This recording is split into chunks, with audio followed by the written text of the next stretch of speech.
So isang magandang exercise na hindi mo ginagawa sa pagpaganda ng chest mo ay yung ply.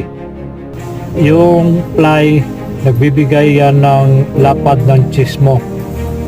At yung mga post exercise, nagbibigay yan ng anong kapal o anong laki ng chest mo. So after mo na mag post exercise, dapat mag-perform ka rin ng ply exercise para maganda ang lapad ng chest mo. Karaniwan natin piniperform ay yun sa dumbbell at saka yung cable.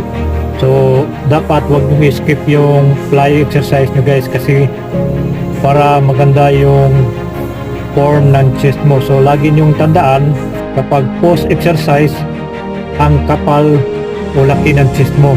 Kapag fly exercise, kung ano yung lapad ng chest mo. So yan po, dapat wag kayong mag-skip